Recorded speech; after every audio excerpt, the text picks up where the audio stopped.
What daring generation will, for once and all, rid us the retrogressive remnant talk, mortgaging one and all?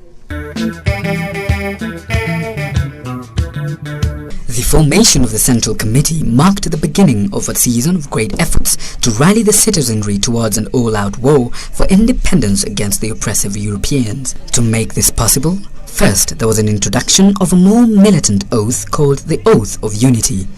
Secondly, the centre for oathing activities was shifted from Kiambaa Parliament, whose seat was at Chief Koinange's house in Banana, to Nairobi.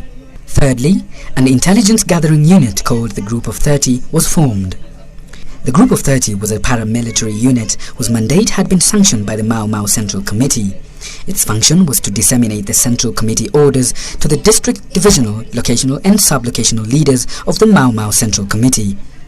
Warohio Itote, later named General China, General Stanley Mathenge and General Enoch Mwangi were among its prominent members. In June 1952, the Central Committee ordered General Mathenge with an army of 300 strong to set up military bases in Nyandarua forests in preparation for the upcoming armed struggle. General China was also commanded to do so and temporarily appointed the Commander-in-Chief of Mount Kenya battalions.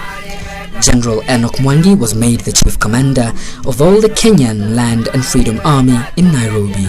Upon taking the Oath of Unity in 1951, and after joining the 40 group, Field Marshal Dedan Kimathi began to spread the 3 sanctioned oaths and presided over many oath-taking ceremonies in the Ol Kalou and neighboring areas. Oaths were used by Mau Mau movement as a propagandistic and educational tool to mobilize and politicize citizens towards the impending armed struggle.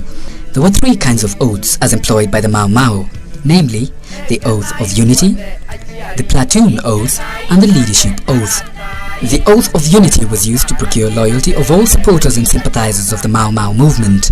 The Platoon Oath was a reserve of patriots who were ready to join the Land and Freedom Army in both the Nyandarua and Mount Kenya war fronts for martial confrontation with the British Army.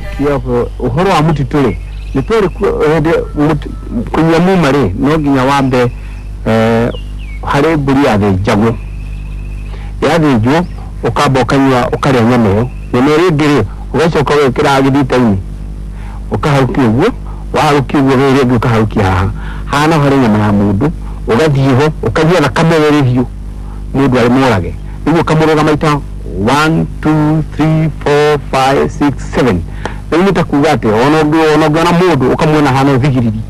The leadership oath was restricted to the Central Committee's district, divisional, locational and sub-locational Mau Mau leaders. This oath also bound military leaders in the forest. Kimathi strongly believed in justice for all. This could only come about if and only when true and lasting brotherhood between men was achieved. For this to happen, each nation had to rule itself, as God had not meant any nation to be ruled forever by another. It is in his gallant pursuit of this justice that Kimathi began to recruit enrollees into the Land and Freedom Army in April of 1952 and setting up military bases in the Nyandarua forests. We organized a secret political movement when we realized that things were moving too slowly with the Kenya African Union. Our movement was based on an oath, which was intended to give our people courage to fight for our land and for our freedom.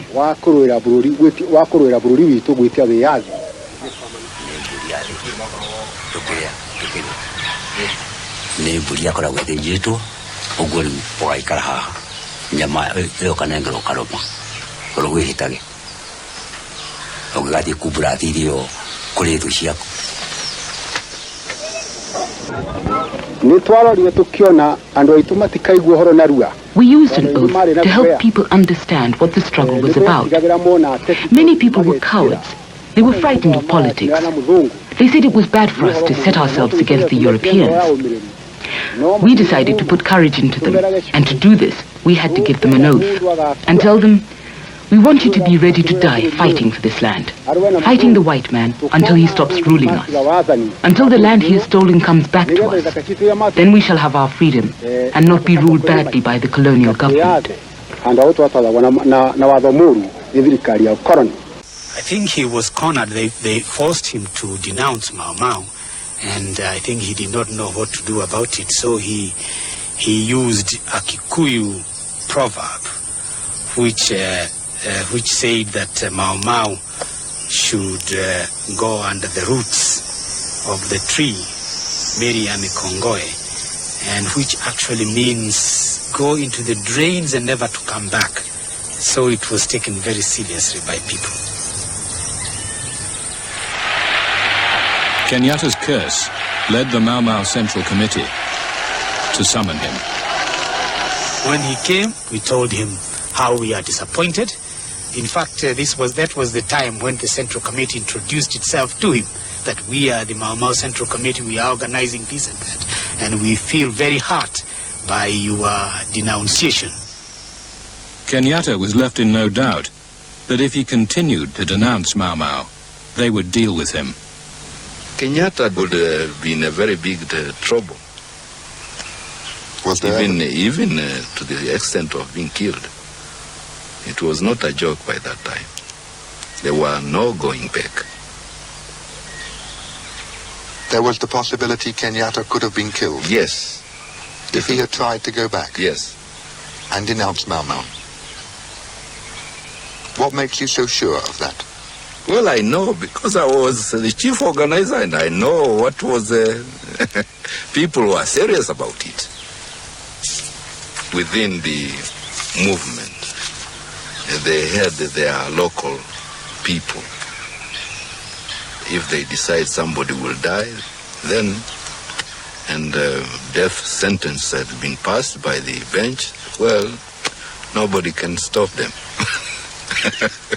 So there were the local district liquidation squads, were there? Everywhere. They were everywhere. Because, see, there were a lot of traitors, and they had to be stopped. On October 20th, 1952, the Mau Mau War for Independence broke out.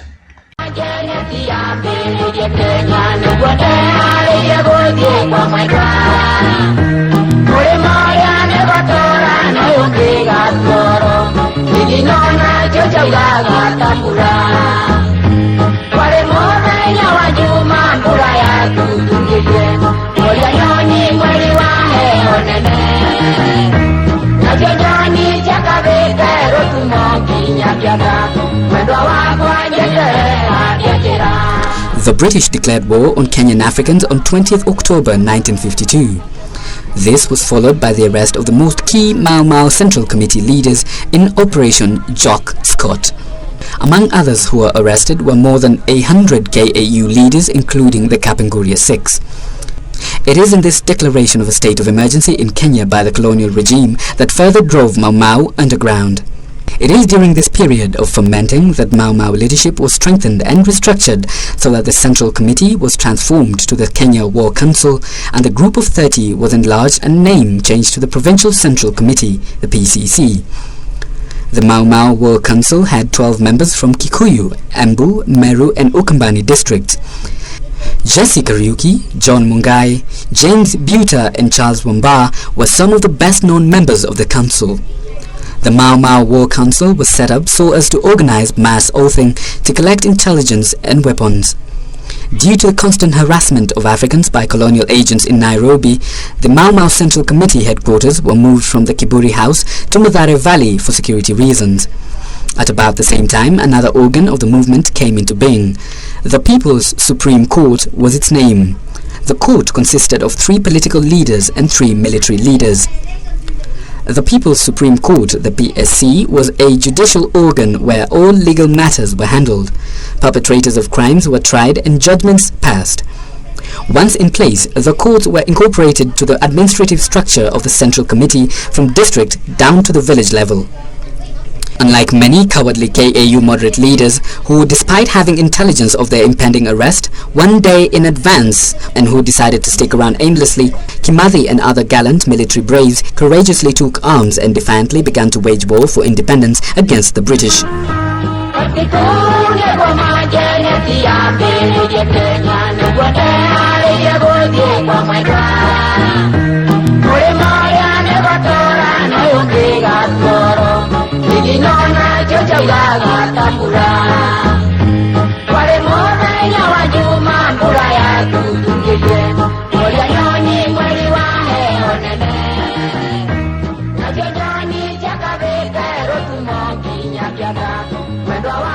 Once in the forest, Kimathi joined other military leaders like Generals Mwariama, Batabatu, Madenge, Matinjagwo, and China. In these early days, Kimathi assisted General Madenge in building and strengthening the Land and Freedom armies in both Nyandarua and Mount Kenya fronts. He helped found the Kariaini military camp, which later acted as the headquarters of all forest battalions.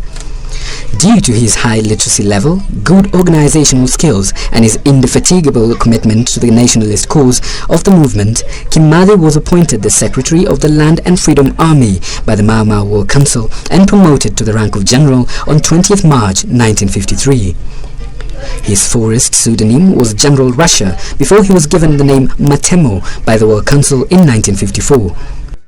His duties in these early days were to draft the rules and regulations governing all military camps in the forest, maintaining contact with the Nairobi War Council, inspecting army camps in both war fronts, keeping contact with district and locational leaders, developing war strategies and procurement of arms, food and medicine.